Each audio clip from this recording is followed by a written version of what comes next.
आज आपल्या सोबत आहेत असं व्यक्तिमत्व जे केवळ शिक्षण आणि करिअर क्षेत्रात नव्हे तर ग्रामीण भागातील तरुणांना जागतिक संधीचा मार्ग दाखवणारं एक महत्त्वाचं नाव ठरलंय।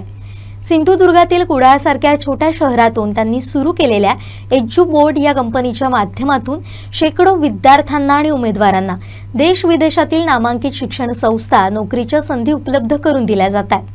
विद्यार्थ्यांच्या गरजा, त्यांच्या स्वप्नांची दिशा आणि त्यासाठी आवश्यक असणारी सर्व प्रक्रिया पारदर्शक पद्धतीने पूर्ण करणारे एक मार्गदर्शक म्हणून एज्युबोर्डचे सीईओ राहुल नाईक आज ओळखले जातात। तर त्यांच्या या प्रेरणादायी प्रवासाविषयी, एज्युबोर्डच्या कार्यपद्धतीविषयी आणि तरुणांसाठी असणाऱ्या संधींबाबत सविस्तर जाणून घेऊयात थेट त्यांच्याकडून। धन्यवाद। मी राहुल नाईक, एज्युब्रॉडमध्ये मी गेले बरीच वर्ष ॲज अ सीईओ म्हणून कार्यरत आहे। As a founder, as a initial concept और इनोव्हेटर म्हणून मी एज्युब्रॉडमध्ये जेव्हा आलो तर त्या संदर्भात जर सांगायचं म्हटलं तर एज्युब्रॉडचं जे कन्सेप्ट आहे तो बऱ्याच वर्षांपूर्वीपासून एक मनामध्ये होता की या दृष्टीने एखादी संस्था आपल्या जिल्ह्यामध्ये किंवा आपले एक सभोवताली असावी जेणेकरून जे आपल्या इकडचं यूथ आहे त्यांना एक मार्गदर्शन मिळावं।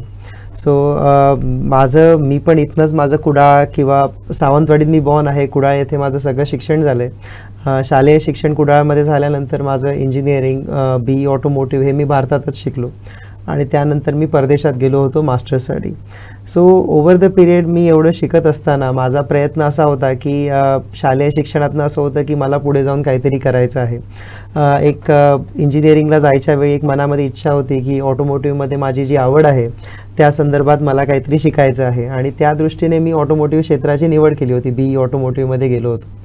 पण BE ऑटोमोटिव्ह करत असताना मला मनात वाटायचं की अरे मी अजून पुढे काय करावं किंवा मला काय करता येईल जेणेकरून मी आहे त्या गोष्टींपासून अजून एक काहीतरी नाविन्यपूर्ण शिकता येईल आणि त्या दृष्टीने मला परदेशी शिक्षण एक घेता येतं आणि असं केलं तर एका दृष्टीने एक स्वतःच्या पर्सनल लाईफला म्हणजे एज्युकेशनच नाही पण एक दैनंदिन जीवनाला पण एक स्वतःला एक शिस्त लागते किंवा काय आणि एकटं राहायचा एक अनुभव किंवा कसं असतं फॅमिलीपासून इतक्या लांब जाऊन कुटुंबापासून जाऊन लांब राहायचं हे सगळं मनामध्ये एक जरा वेगळी भीती असते पण ती बाहेर गेल्यानंतर ती आपोआपच हळूहळू कमी होत गेली आणि ओव्हर द पिरियड मी तिथे राहिलो आणि राहताना एक नंतर लक्षात आलं मी आलो इथे पण यानंतर मग बाकीच्या मुलांचा हा प्रवास कसा होईल किंवा मला ज्या अडचणी आल्या ह्या कशा दूर करता येतील त्या दृष्टीने मी मग जेव्हा माझं शिक्षण तिकडे म्हणजे संपत आलं त्यावेळी मी तिथे थोडा जॉब म्हणजे इंडस्ट्रियल एक्सपिरियन्स असणं गरजेचं असतं। जेव्हा कामाला सुरुवात केलं कायम माझ्या मनामध्ये एक अशी धारणा होती की मी मुलांना मार्गदर्शन करू शकलो पाहिजे आणि त्या दृष्टीने मी ऑनलाईन पोर्टल्स थ्रू किंवा सोशल मीडिया थ्रू मी बऱ्याचशा मुलांना गाईड पण करायचो। बऱ्याचशी मुलं तिथे आता येऊन पोचली पण आहेत, तिथे जॉब करतायत किंवा सेटल पण झाली आहेत। पण काय व्हायचं की एक त्या सगळ्या एनर्जीला एफर्ट्सना एक चॅनलाइज करणं गरजेचं होतं। त्या दृष्टीने मी जर्मनीमध्ये असताना एक F&N कन्सल्टिंग नावाची संस्था सुरू केली। जवळपास त्या कामाला म्हणजे एक 6 ते 7 वर्षापूर्वी मी ते सुरू केल्यानंतर चांगला प्रतिसाद मिळाला। म्हणजे भारतातच नव्हे तर इवन आफ्रिका किंवा ईस्ट एशियासारख्या कंट्रीजमधनं पण बरीचशी लोक मला अप्रोच व्हायची आणि विचारायची तुमचा प्रवास तुम्ही केला आहे, सगळं छान आहे। मी म्हटलं हां, त्या दृष्टीने मग तुम्हाला काय आवडेल? ठीक आहे सर, मला हे करायचं आहे, हे शिकायचं आहे। त्या दृष्टीने आम्ही त्यांना मार्गदर्शन करायचो आणि भारतातनं आम्हाला इतका चांगला रिस्पॉन्स मिळाला आणि एस्पेशली ऑनलाईन पोर्टल्स असल्यामुळे ओव्हर द म्हणजे हरियाणा टू चेन्नईपर्यंत माझ्याकडे स्टुडंट्स यायचे म्हणजे अपियर होण्यासाठी, एक्झामसाठी वगैरे अप्रोच करायचे आणि त्या दरम्यान मला कळालं की अरे आपल्या पट्ट्यातनं कोणी येत नाही आहे म्हणजे सिंधुदुर्ग, कोल्हापूर म्हणजे या एरियात।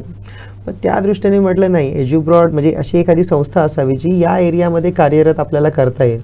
ऑनलाईन किंवा जर्मनीतनं तर मी हे सगळं म्हणजे मॅनेज करू शकलोच असतो की जी लोक ऑलरेडी येत आहेत तिथं तशा दृष्टीने माउथ पब्लिसिटीने येऊच शकली असती। पण आपल्या पट्ट्यातनं कधी येणार? तर आपल्याकडे सवय काय आहे की जाऊन विचारायचे प्रश्न। मग त्या दृष्टीने म्हटलं काहीतरी एक संस्था आपल्याकडे पाहिजे आणि म्हणून म्हटलं कुडाळ हे जे माझं मेन शिक्षणाचं स्थान होतं, कुडाळ येथे आम्ही एक ऑफिस सुरू केलं। त्याचप्रमाणे आम्ही कोल्हापूर येथे एक सुरू केलं आणि म्हणजे गेल्या एक जवळपास 3-3.5 वर्षामध्ये इतक्या लोकांचा प्रतिसाद चांगल्या रीतीने म्हणजे एका छोट्या छोट्या गावातनं पण लोक येऊन अप्रोच होत आहेत आणि एका दृष्टीने एक बरं वाटतंय की हळूहळू काहीतरी त्या कामाला एक चांगलं रूप येतंय। आता सर, एज्युबोर्ड विषयी तुम्ही जे काही सांगितलेत किंवा तुमची जी तुम्ही सुरुवात सांगितली ती तर आहेच आणि याबद्दल आम्हाला सविस्तरपणे जाणूनही Yes. घ्यायचं आहे. पण मला त्या क्षणाबद्दल जाणून घ्यायला आवडेल ज्यावेळी तुम्ही परदेशात होता, तिथं शिक्षण घेतलं आणि जॉबच्या सुद्धा संधी तुमच्याकडे मोठ्या होत्या. तुम्ही अनेक ठिकाणी सुद्धा काम केलेलं आहे. अगदी शिकता शिकता सुद्धा तुम्ही जॉब करत होता जेव्हा आपलं बोलणं होत होतं. पण असा कधी क्षण आला जेव्हा तुम्ही निर्णय घेतला की आता पूर्णपणे आपल्याला सिंधुदुर्ग सारख्या पट्ट्यामध्ये राहून, ग्रामीण भागामध्ये राहून काम करायचं आहे, असं कधी ठरलं आणि तुम्ही जर्मनीतून किंवा परदेशातून पुन्हा आपल्या गावी आला? एक ह्याच्यामध्ये सगळ्यात महत्त्वाचा मुद्दा असा होता, म्हणजे हा खरंच चांगली गोष्ट आहे, कारण मला हे बरेच जण विचारतात पण की तुम्ही ऑलरेडी आता एक नाही म्हटलं तरी एक 14 ते 15 वर्ष तिथे बाहेर राहत आहे. अजूनही माझं वास्तव्य आहे, मी वर्षातून एक 2 ते 3 महिने मी तिथे जातो. पण आता कसं असतं की एक पॅरेंट्स हा फॅक्टर असतो की मला पण एक यायचं होतं, कारण माझे आईवडील इथे असतात. पण एक कायम माझे आईवडील सांगायचे की तू बाहेर गेलास तू तिथे राहिलास, पण मग बाकीच्यांचं काय इथे, म्हणजे ते स्वतःच्या दृष्टीने विचारायचे नाही, जेणेकरून इथली जी मुलं आहेत त्यांना कसं कळणार. म्हणजे एक मे बी एक 40-50 वर्षानंतर कळेल, पण जेव्हा सगळ्याच गोष्टी सिटीज डेव्हलप होतील त्यावेळी कळेल. पण आता काय, म्हणजे ते 40-50 वर्षामधल्या ज्या एवढ्या जनरेशन आहे त्या मुलांनी काय करायचं. आता मी शिक्षण क्षेत्रातच असल्यामुळे, म्हणजे मुलांना गाईड करत असल्यामुळे त्यांचं एक जे होतं त्यांचा पण मला एक म्हणजे हेतू कळायचा की त्यांचं म्हणणं होतं की तुम्ही ह्या एरियातल्या मुलांना अवेअर करा. आणि त्या दृष्टीने जेव्हा मी इथे म्हणजे लोक मला अप्रोच व्हायची, त्यांचे प्रश्न पण मला कळायचे आणि ते खूप बेसिक लेवलचे होते. त्यावरून एक अंदाज आला की मुलांमध्ये चिकाटी आहे, धडपडण्याची तयारी आहे, पण इम्पॉर्टंट म्हणजे त्यांचं सगळ्यात महत्त्वाचं आहे की त्यांना पाथ माहीत नाही आहेत. आणि मग ते त्यांना एक नोंद करून अवेअर करून देणं किंवा एक त्यांना माहिती देणं म्हटलं हे गरजेचं आहे. आणि हे ऑनलाईन किंवा इतकं लांब बसून हे तसं शक्य नाही आहे. सो म्हणून मी प्रयत्न करतो की वर्षातलं एक नाही म्हटलं तरी एक 70 ते 80% मी भारतामध्ये असतो आणि बाहेर जाऊन पण कामकाज बघावं लागतं. तिथे जी इथनं मुलं जातात, परदेशात जातात, त्यांना पण तिथे जाऊन आम्ही पर्सनली भेटतो. त्यामुळे मी तिथे पण असतो, इथे पण मेन सध्या आजकाल भारतामध्ये थोडा जास्त असतो. पण सगळं याच्या मागचं मेन कारण होतं की आपला एरिया कसा पुढे प्रोग्रेस होईल. कारण मोठ्या सिटीज आहेत ते ऑलरेडी चांगल्या पुढे पोचलेल्या आहेत, म्हणजे दिल्ली, मुंबई, बेंगलोर सारख्या सिटीज ऑलरेडी पुढे आहेत. पण आपल्या एरियाला कधी डेव्हलपमेंट सुरू होणार, म्हणजे डेव्हलपमेंट होत असते पण त्याला पेस पकडणं गरजेचं असतं. आणि त्या निमित्ताने जर आपल्या एरियातनं जे ऑलरेडी एक पुढे पाऊल बघून आलेले आहेत, तर त्यांनी एक मागे येऊन सांगितलं की हे असे ऑप्शन्स आहेत, तुम्ही हे घेऊ शकता. मे बी एक फायदा असा होईल की आपल्या सभोवतीचं पण एन्व्हायरमेंट हे छान होईल. बरोबर. मग त्या दृष्टीने मी इथे परत यायचा एक निर्णय घेतला की आपल्या इथे पण एक ऑफिस पाहिजे. तुम्ही जर उचललेलं हे पाऊल हे सिंधुदुर्गसाठी, विशेषतः ग्रामीण भागासाठी एक मार्गदर्शक ठरणार आहे आणि प्रेरणादायी देखील ठरणार आहे. पण आता जेव्हा एज्युबोट म्हणून तुम्ही काम सुरू केलं तेव्हा सुरुवातीला अनेकांसमोर हा प्रश्न असेल की हे एज्युबोट नेमकं आहे काय, मार्गदर्शन म्हणजे तुम्ही नेमकं काय करता, मुलांना शिक्षणाच्या संधींबद्दल किंवा जॉबबद्दल कशा पद्धतीनं हे सगळं तुमचं कामकाज चालतं, तर त्याविषयी काय सांगाल? तर आता एज्युब्रॉडमध्ये कसं आहे की आम्ही देशांतर्गत प्लस देशाबाहेरचं पण दोन्ही ठिकाणाचं शिक्षण प्लस करिअर म्हणजे जे अपॉर्च्युनिटीज म्हणजे जे मार्ग आहेत त्याबद्दल आम्ही त्यांना पूर्ण मार्गदर्शन तर करतोच. पण त्या व्यतिरिक्त जर एखादी जे आमच्याकडे बरेचसे इव्हन शालेय म्हणजे विद्यार्थी पण आमच्याकडे घेऊन, पालक आमच्याकडे एक येऊन भेटतात की असं याचा हा अप्रोच आहे, त्याला काय करता येईल किंवा म्हणजे बाहेर जाणं बरं राहील की नाही.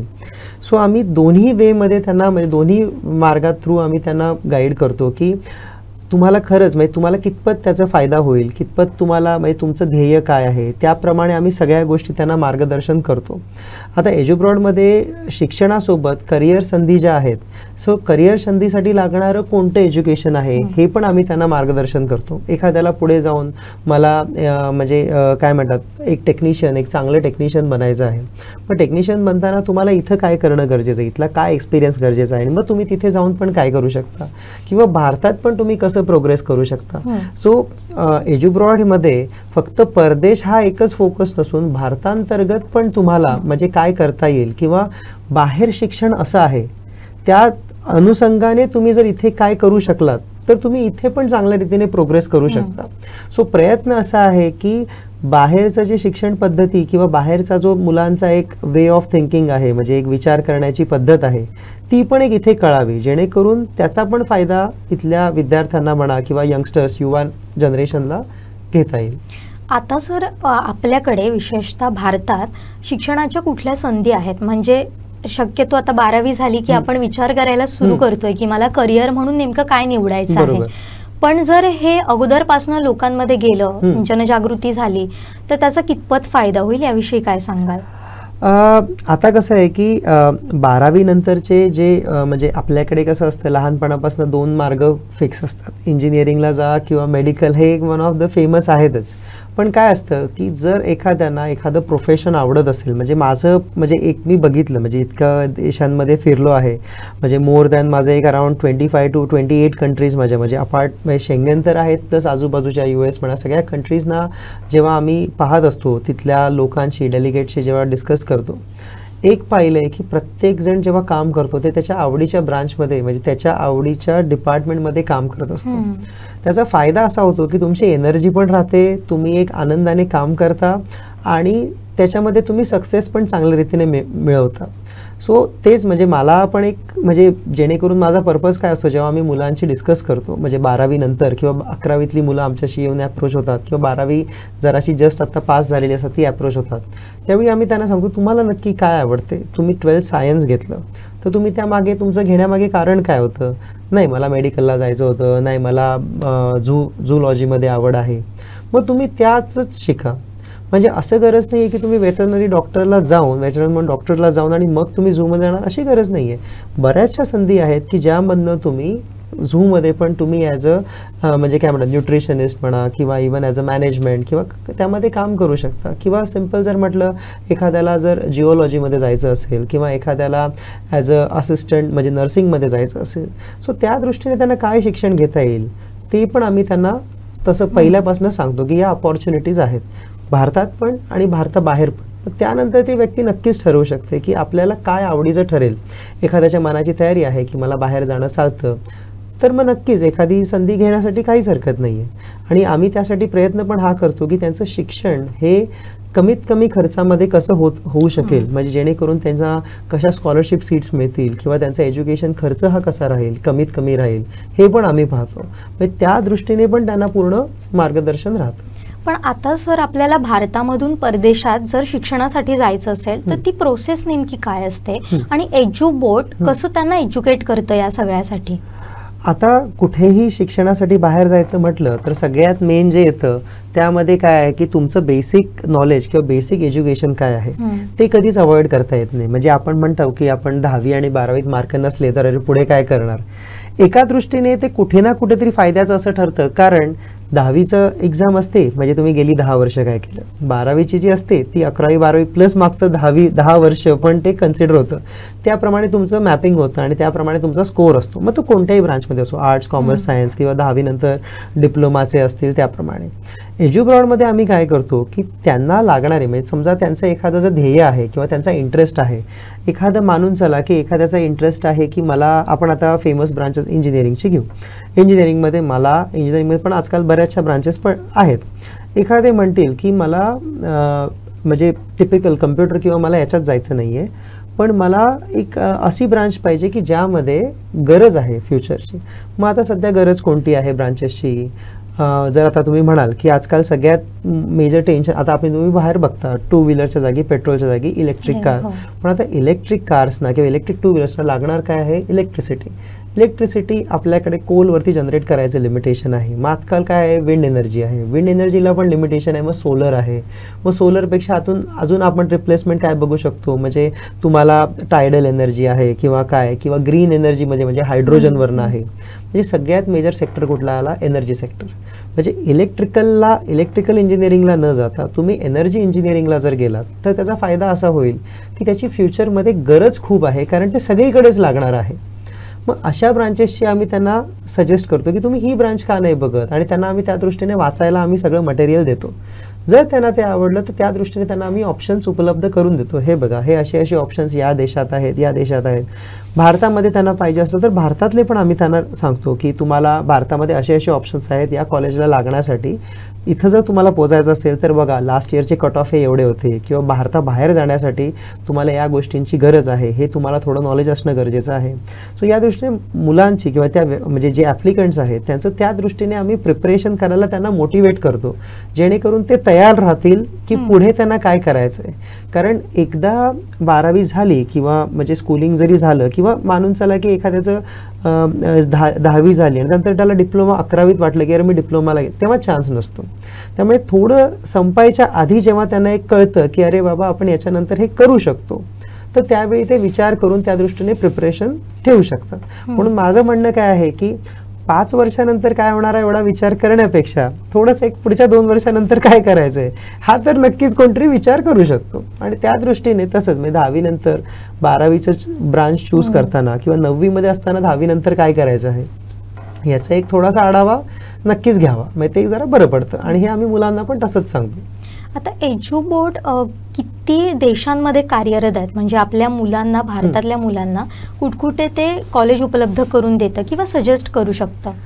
आता कसं आहे की मी पर्सनली म्हणजे माझं शिक्षण स्वतःचं युरोपमध्ये झालं असल्यामुळे युरोपमध्ये आम्ही मेजर म्हणजे ब्रांच वाईज आम्ही त्यांना रेकमेंड करतो.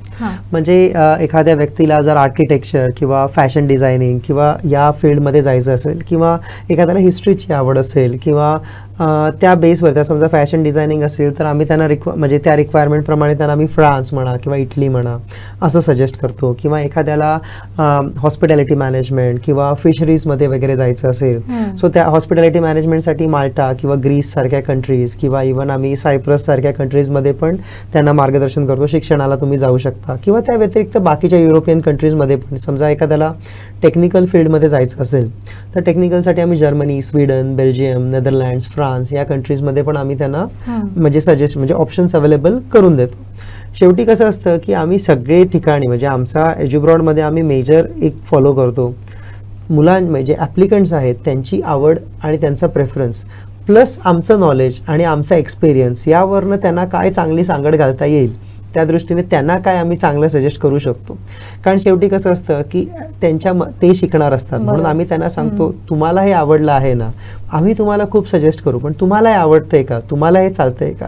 मग त्यांना आम्ही इव्हन असं पण नाही, त्यांना आम्ही कॉन्फिडन्स पण देतो की तुम्ही या पाथवरती कसे चालू शकता, तुम्हाला काय केलं की अजून याच्यामध्ये प्रोग्रेस आहे. सो या बाबतीतला आम्ही स्टार्ट टू एंड त्यांना मार्गदर्शन करून ठेवल्यामुळे जेव्हा ते तिथे बॅचलर्सला जाणार असतात किंवा जेव्हा ते मास्टर्सला पण जाणार असतात त्यांना एक आयडिया असते की आता हे 2 वर्ष झाली, मला आता एक इंटर्नशिप करायची आहे, प्रोजेक्ट करायचा आहे, आणि त्या दृष्टीने आम्ही त्यांना पहिल्यापासून अवेअर करून ठेवतो.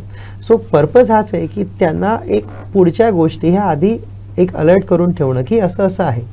बाकी काय नवीन नवीन एक्झाम्स म्हणा हे सगळं येत असतं, पण एक मनाची तयारी असणं हे फार गरजेचं असतं. कारण परदेशामध्ये तुमचं फॅमिली म्हणा तिकडे एकटे असतात किंवा बाकी मित्रपरिवार असतो, बाकी भारतीय असतात, पण शेवटी एक मनात धाकधूक असते अरे माझी फॅमिली खूप लांब आहे. पण त्यासाठी कसं असतं ह्या ज्या सगळे पॉईंट्स म्हणजे एज्युकेशन वाईज किंवा करिअर वाईज जर आपला एक फोकस क्लिअर असेल तर त्यांना सोपं जातं की आपल्याला हे करायचं आहे, मला हे माहिती आहे. सर तुम्ही ह्या सगळ्या गोष्टी सांगितल्या की मनाची तयारी हवी, पण याबरोबरच आणखीनही काही मुद्दे आहेत. ते म्हणजे परदेशात शिक्षण म्हणजे थोडंसं खर्चिक झालं, त्यानंतर तिथे राहण्याची सोय आपली काय होऊ शकते. दुसरा असा प्रश्न असतो जर आपण तिथे गेलो, बाहेरच्या देशात आहोत, आपली फॅमिली आपल्यासोबत नाही, जसं तुम्ही उल्लेख केला, पण मग सुरक्षितता हा पण मुद्दा तेवढाच महत्त्वाचा आहे. तर यामध्ये एज्युबोर्डची भूमिका नेमकी काय राहते? आता हा मुद्दा जो आहे हा एक चांगला म्हणजे फायनान्स ही जी गोष्ट आहे म्हणजे अर्थ हा सगळ्यांचाच एक कॉमन प्रश्न असतो. एज्युब्रॉडमध्ये आता मी जसं तुम्ही एक सुरक्षितता या पॉईंटला मी नक्कीच येईन. पहिलं फायनान्सविषयी जर म्हणायचं झालं तर आमच्याकडे प्रयत्न असा असतो की त्यांचं 100% ट्युशन फी वेव कशी होऊ शकेल याबद्दलच आमचा प्रयत्न असतो. स्कॉलरशिप ही पण मिळते, पण स्कॉलरशिप हा मध्ये प्रकार असतो, कारण तुमचं जे डेली वास्तव्य असतं त्यासाठी स्कॉलरशिप फार कमी मिळतात. स्कॉलरशिप तुम्हाला कशाला मिळू शकतात, ट्युशन फीजना मिळू शकतात, किंवा एक्स्ट्रा करिक्युलर किंवा तुमचं एक्सेप्शनल तुमचा स्कोर असेल त्यासाठी तुम्हाला एक्स्ट्रा ॲडिशनल स्टायपंड म्हणून मिळतं, that you can utilise for तुमच्या ट्युशन फीसाठी तुम्ही वापरू शकता, म्हणजे कॉलेजसाठी, किंवा तुम्ही तुमच्या दैनंदिन लाईफसाठी वापरू शकता. पण ज्यावेळी सगळ्यात मोठा खर्च परदेश म्हटला की काय असतं की कॉलेज म्हणजे ट्युशन फी म्हणजे त्यांची कॉलेजच्या फीस.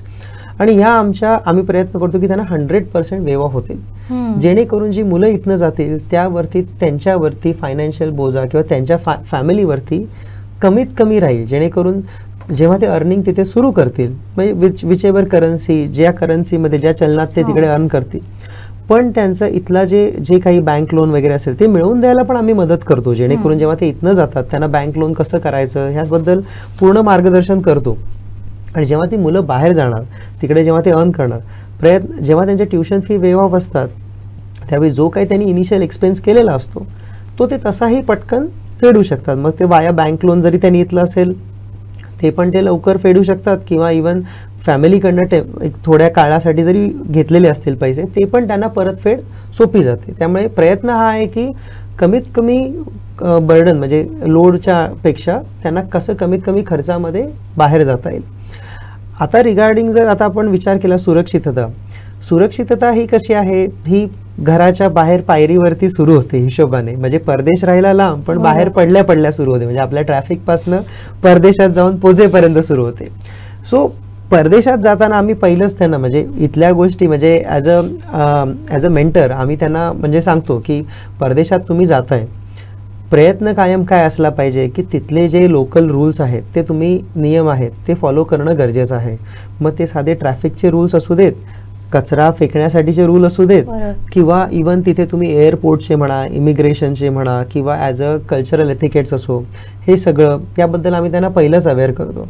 आम्ही त्यांना कल्चरल इंटिग्रेशनचं पण ट्रेनिंग देतो. म्हणजे नेमकं काय असतं? म्हणजे यामध्ये आम्ही प्रयत्न काय करतो की आता जसं एज्युब्रॉडमध्ये 3 टप्प्यामध्ये जसं आम्ही काम करतो, त्यांचं ॲप्लिकेशन, त्यांचं विजा, आणि तिसरा जो टप्पा असतो त्याच्यामध्ये पोस्ट अरायव्हल गायडन्स म्हणून एक प्रकार असतो. त्याच्यामध्ये आम्ही त्यांना कल्चरल ट्रेनिंग ते आम्ही त्यांना आधी पण देतो बेस्ड ऑन देअर इंटरेस्ट, और ते तिकडे पोचले त्यानंतर पण आम्ही 1 ते 2 दिवसात देतो. हे का असतं, जेणेकरून तिथले जे कायदे आहेत किंवा काय, म्हणजे समजा तुम्ही कुठेही फिरायला जात आहात किंवा काय, तुमच्या वस्तूंची काळजी कसं घेणं, किंवा आजूबाजूच्या ज्या गोष्टी आहेत त्याची काळजी तुम्ही कशी घेतली पाहिजे.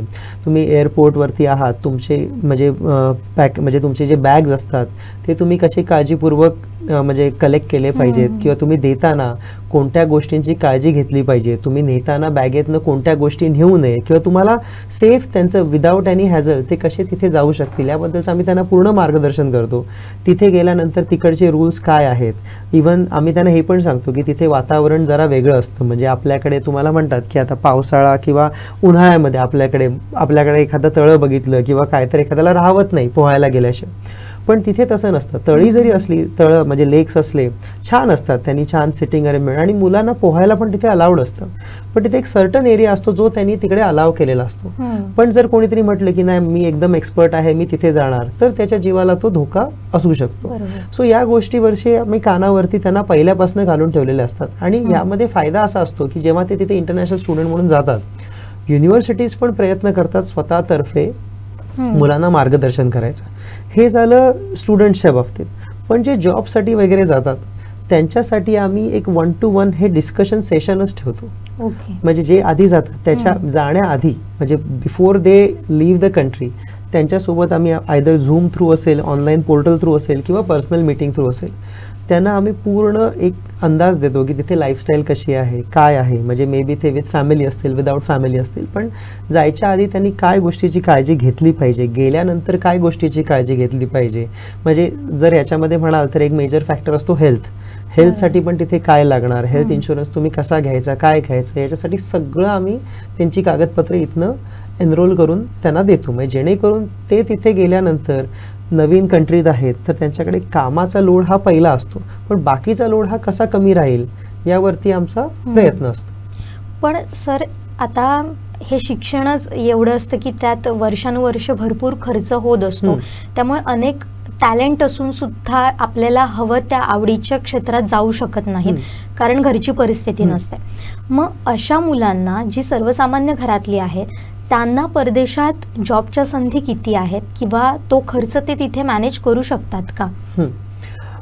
आता कसं असतं की जर शिक्षणाला बाहेर जायचं असलं ट्युशन फी जसं मी मगाशी म्हटलं वे ऑफ होते किंवा काय, पण ह्या सगळ्यासाठी मेजर काय लागतं तर त्यांचं बेसिक जे इथलं क्वालिफिकेशन आहे ते चांगलं असणं फार गरजेचं असतं. म्हणजे जसं जर म्हणाल तर इथलं 10वी म्हणा किंवा 12वी, जर एखाद्या व्यक्तीने समजा इथे ग्रॅज्युएशन म्हणजे BSc BCom BA जरी केलेलं असेल तरी त्यांना संधी असते की ते बाहेर जाऊन करिअर करू शकतात. पण आता बाहेर एखाद्याने जर करिअर ऑफर करायचं असलं तर ते का करावं, किंवा जर एखादी कंपनी बाहेरची जर त्यांना रिक्रूट करत असेल तर यांना का करावं बेस्ड ऑन यांचं एज्युकेशन. मग त्यासाठी त्यांना रिलेव्हंट लागणार थोडाफार जर इथला एक्सपिरियन्स असेल किंवा इथे जर त्यांना एखादा अनुभव असेल तर त्याचा फायदा असा होतो की जेणेकरून त्यांचं जे एज्युकेशन आहे त्याला ते एक इम्प्लिमेंट म्हणजे तिकडे एक अप्लाय करू शकतात आणि त्यावरती त्यांना फायदा असा होतो की बाहेर गेल्यावरती ते काम करणं सोपं पडतं. फ्रेशर्सना थोड्या संधी ज्या असतात त्या काही प्रमाणात लिमिटेड राहतात का, कारण प्रयत्न असा असतो की त्यांना त्यांच्या एज्युकेशन घेतलेल्या क्षेत्रामध्ये त्यांना थोडाफार जर अनुभव आला तर फायदा असा राहतो की जेणेकरून ते बाहेर गेल्यावरती ते एकदमच काय म्हणतात नाविन्य किंवा असं वाटणार नाही. त्यांना आपली ब्रांच एक त्यांचं जे क्षेत्र असतं त्याबद्दल थोडीशी त्यांना एक अनुभव आलेला असतो, एक आयडिया असते की काय काम आहे कसं आहे.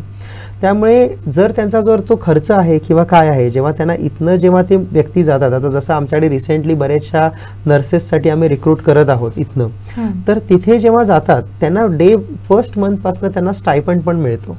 त्यामुळे त्या स्टायपंड अंतर्गत त्यांचा पूर्ण खर्च पण महिन्याचा भागून जातो.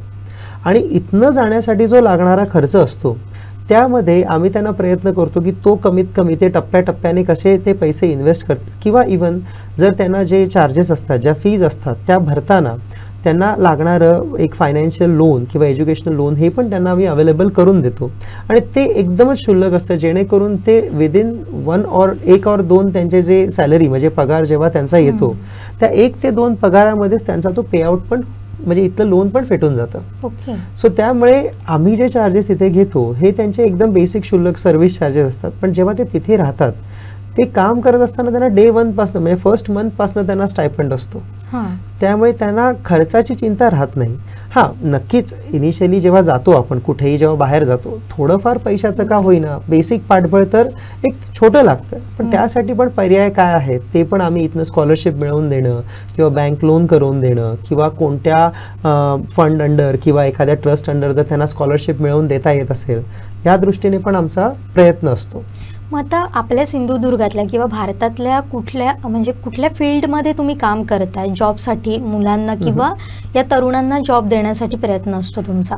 आता आमचा प्रयत्न म्हणजे आम्ही शक्यतो आता जे मेजर डिमांडिंग रोल्स असतात सो त्याच्यामध्ये हेल्थकेअर सेक्टर हा सगळ्यात मेन आहे. त्यामध्ये नर्सिंग म्हणा किंवा पॅरामेडिकल किंवा असिस्टंट स्टाफ किंवा इवन जे नर्सिंग होम्स असतात किंवा मॅटर्निटी वॉर्ड असतात त्याच्यासाठी लागणारा जर पॅरामेडिकल किंवा हेल्थकेअर सेक्टर असतो त्यासाठी आमचं मेजर रिक्रुटमेंट आम्ही ऑलरेडी करत आहोत.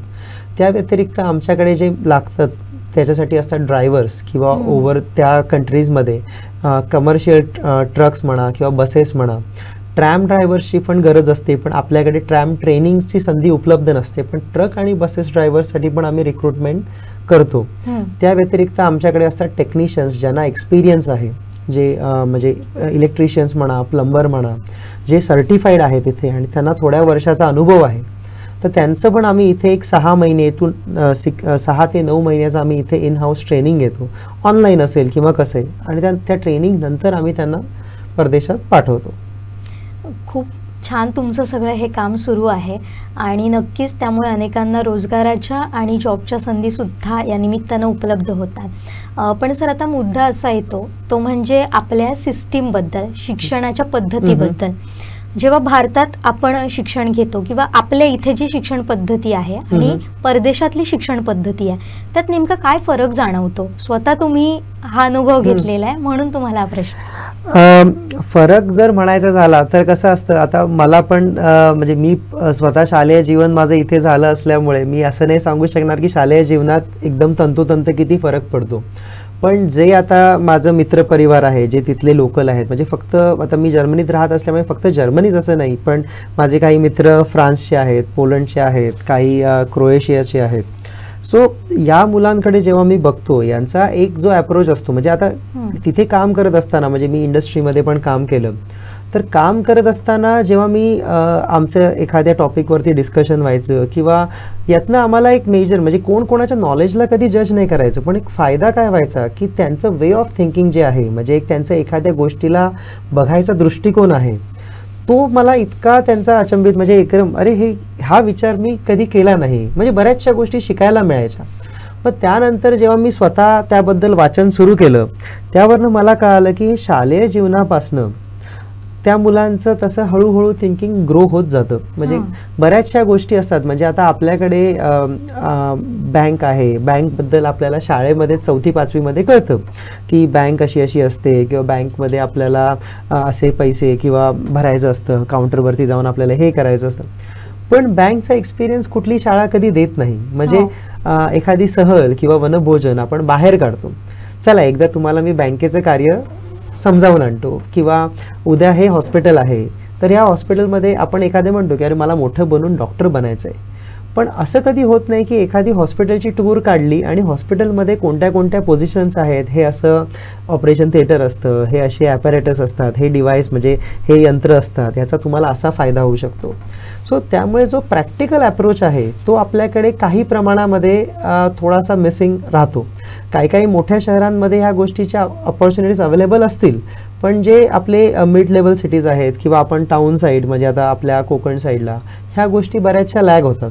सो त्या दृष्टीने जर काही प्रयत्न करता आला, म्हणजे पालक तर नक्कीच म्हणजे आपापल्या इंडिव्हिज्युअल लेवलवरती तर प्रयत्न करतच असतात, पण जर शालेय साईडला म्हणजे शाळांमध्ये पण जर असं काही राबवता आलं, म्हणजे आपल्याकडे आता सायंटिफिक लॅब्स, म्हणजे मला अजूनही आठवते मी लहान असताना वसुंधरा म्हणून एक बिबवणे साईडला एक लॅब होती. म्हणजे आता पर्सनली मी आता गेली बरीच वर्ष, म्हणजे नाही म्हटलं तरी 20-25 वर्ष मी पण गेलो नाही आहे, पण त्यावेळी तशी एक, पण ती एकमेव होती, अशा अजून नव्हत्या.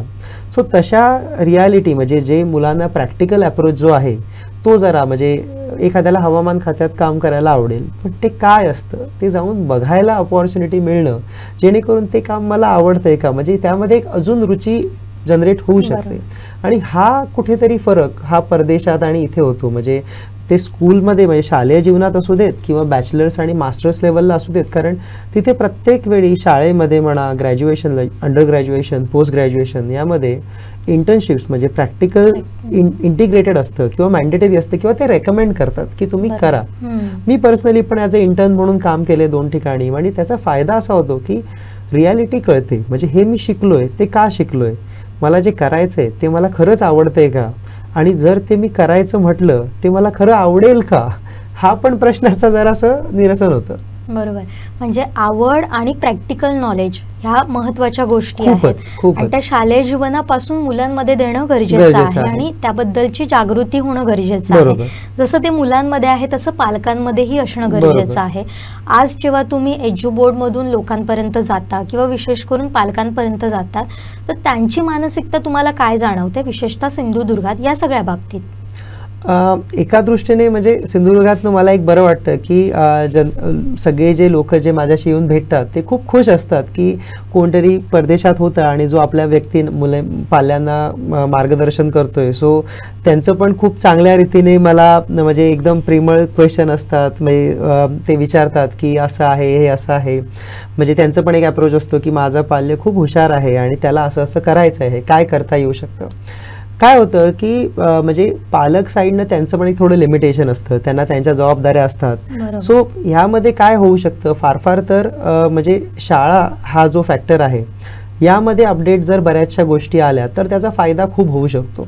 म्हणजे जर मानून चला की शाळेमध्ये जसं आपल्याला वर्क एक्सपिरियन्स असो, म्युझिकचे किंवा संगीतचे क्लासेस असतात, एखादं कोणाला तरी वाद्य वाजवायला आवडतं, कोणाला तरी डान्सिंग आवडतं, पण एखाद्याला जर म्हणजे सायन्समध्ये आवड असेल किंवा केमिस्ट्रीमध्ये किंवा इवन एखाद्याला जर ॲज अ रिपोर्टर म्हणून किंवा ॲज अ अँकर म्हणून आवड असेल, तर त्या दृष्टीने त्यांना तसे प्लॅटफॉर्म म्हणजे एक छोटे छोटे क्लब शाळेमध्ये फॉर्म होणं गरजेचं आहे, जेणेकरून 12वीच्या मुलांना म्हणा किंवा एक 12वीची मुलं 10वीच्या मुलांना ते गाईड करतील, किंवा 11वीत जर एखादा व्यक्ती आहे ज्याला अँकर बनायचं आहे आणि 8वीतला मुलगा आहे त्याला पण, एक मुलगी आहे तिला पण अँकर बनायचं आहे, असे एक 5वी 6वीतले असे वेगवेगळे मुलं मुली एक छोटा येऊन मग ते भाषणाची स्पर्धा, आता आपल्याकडे भाषणं वगैरे होत असतात, वक्तृत्व स्पर्धा होत असतात, पण त्यातनं पुढे काय, म्हणजे फार कमी असतात की ते त्यांचं टॅलेंट छान असून पण ते विसरून जातात की ते त्या टॅलेंटमध्ये होते. बरोबर. सो या गोष्टी त्याच्यासाठी एखादं प्रॅक्टिकल विंग हे शाळेमध्ये पण असलं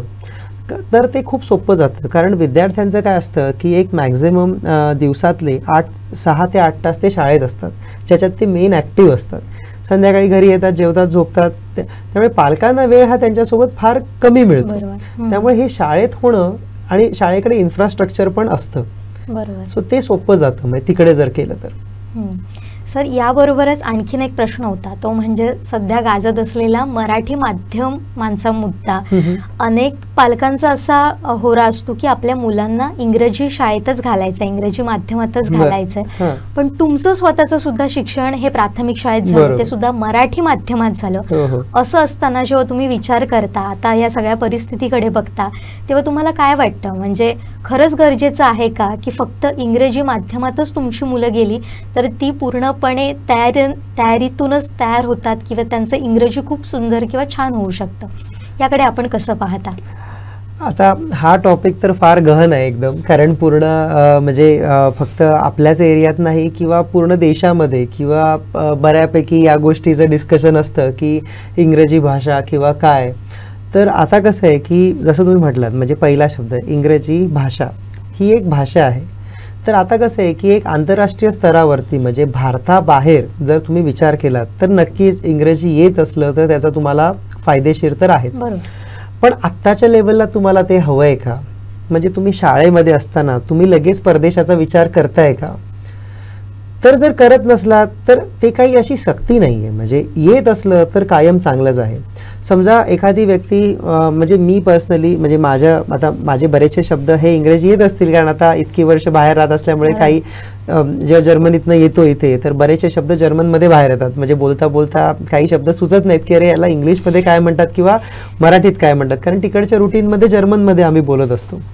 पण म्हणजे या क्वेश्चनमध्ये म्हणजे या प्रश्नामागे येण्याआधी म्हणजे मी एक माझा स्वतःचा अनुभव सांगेन.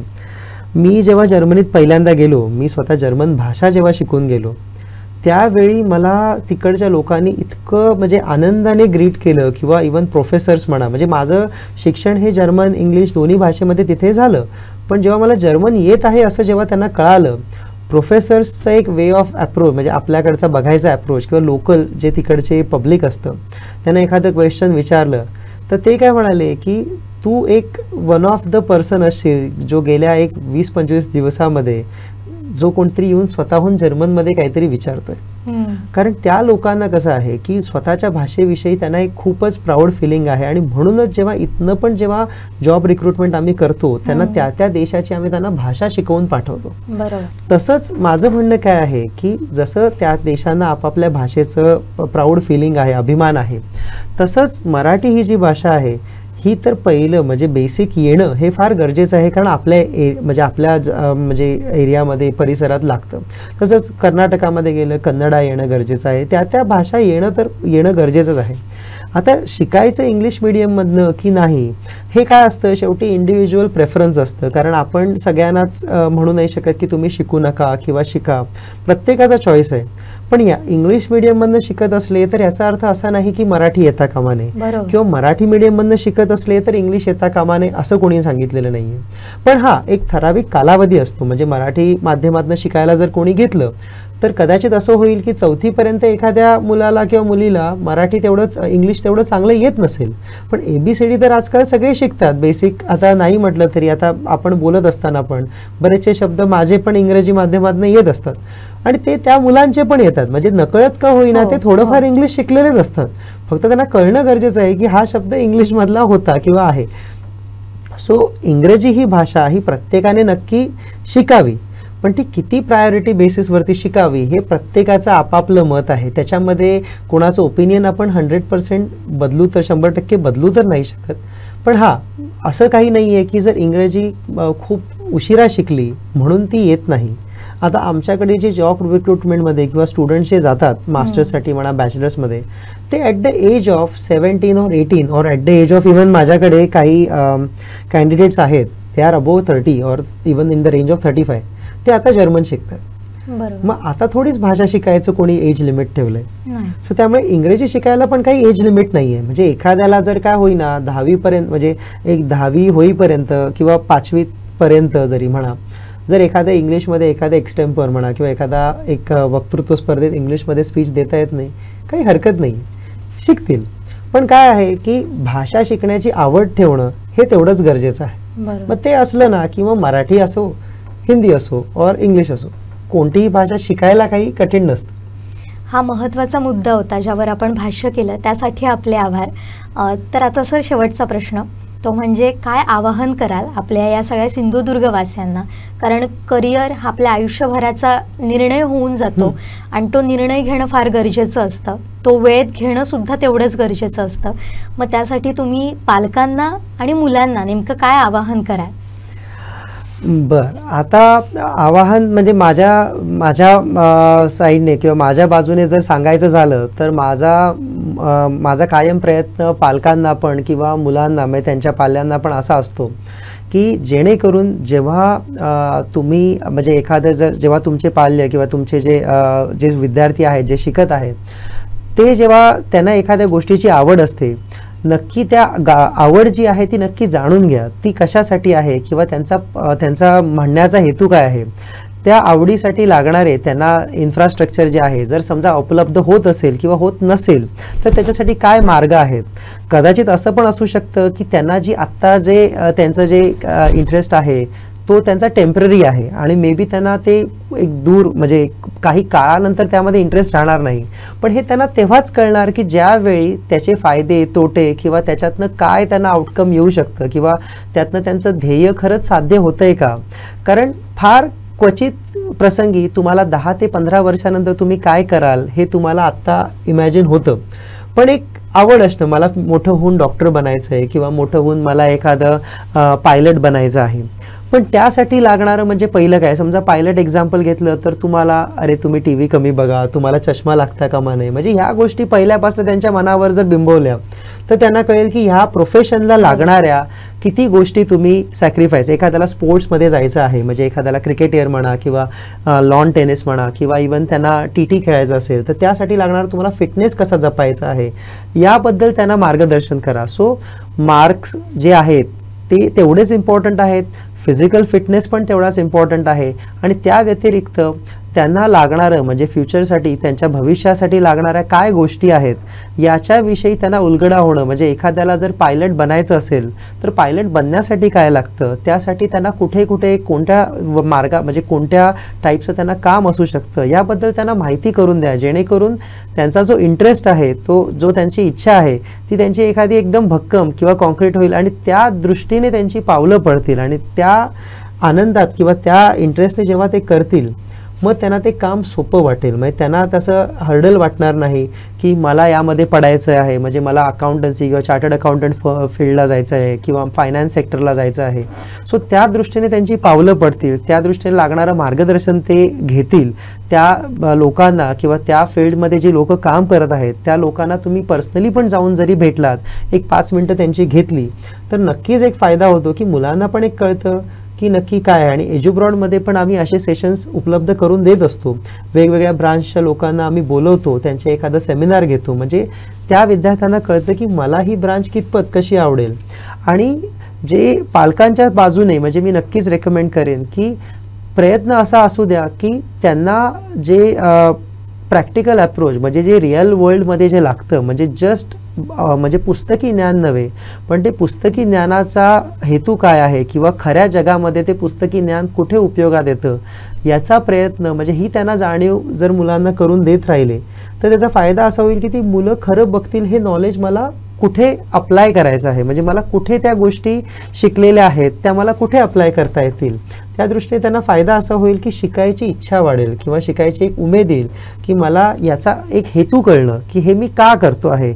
नंबर्स आहेत, मॅथमॅटिक्स आहे, इतिहास आहे, नागरिकशास्त्र आहे, हे मी सगळं का शिकतोय याचा एक त्यांना पर्स्पेक्टिव्ह जेव्हा कळतो त्यावेळी त्यांना ते शिकणं सोपं जातं. नाहीतर असं होता कामा नये की ते जे पूर्ण शिकलेत आणि अचानक त्यांना वाटतं हे मी का शिकलो आहे किंवा मला आता काय करायचं आहे, 12वी झाली आता मी काय करू. यापेक्षा 12वीच्या आधीच त्यानंतर काय करायचं ह्याचं थोडंसं एक ते 2 वर्ष आधी तुमचं एक काय म्हणतात त्या दृष्टीने घोडदौड सुरू होणं हे गरजेचं असतं, जेणेकरून तुमच्या म्हणजे ज्या विद्यार्थी आहेत त्यांना सोपं पडेल, पालकांचा पण थोडासा स्ट्रेस कमी राहील. नक्कीच सर, खूप छान पद्धतीने तुम्ही या सगळ्या गोष्टी समजावून सांगितल्यात, आमच्या दर्शकांना मार्गदर्शन केलं, त्यासाठी आम्ही तुमचे आभार मानतोच. त्यात वेळात वेळ काढून आमच्या स्टुडिओत आलात आणि आमच्याशी संवाद साधलात त्याबद्दलही आपले आभार. आणि पुढच्या वाटचालीसाठी सुद्धा टीम कोकण सातकडून खूप खूप शुभेच्छा. धन्यवाद. तर हे होते एज्युबोर्डचे CEO राहुल नाईक. त्यांनी करिअर निवडताना नेमक्या काय गोष्टी डोक्यात ठेवायला हव्यात, परदेशात जर तुम्हाला जाऊन शिकायचं असेल, नोकरीच्या संधीसुद्धा शोधायच्या असतील, तर त्यासाठी हे एक महत्त्वाचं मार्गदर्शक म्हणून एज्युबोर्ड राहील. आणि सरांनी जसं सांगितलं की आपल्या मुलांना फक्त पुस्तके किडा बनवण्यापेक्षा व्यावहारिक ज्ञान देणं गरजेचं आहे आणि त्या गोष्टी लहानपणापासूनच करणं तेवढ्याच गरजेच्या आहेत. तर हे बहुमोल हे त्यांचं मार्गदर्शन होतं. तर आता आपण इथंच थांबतोय. पाहत राहा कोकणचं नंबर 1 महा चॅनल कोकण सात लाईव्ह. धन्यवाद.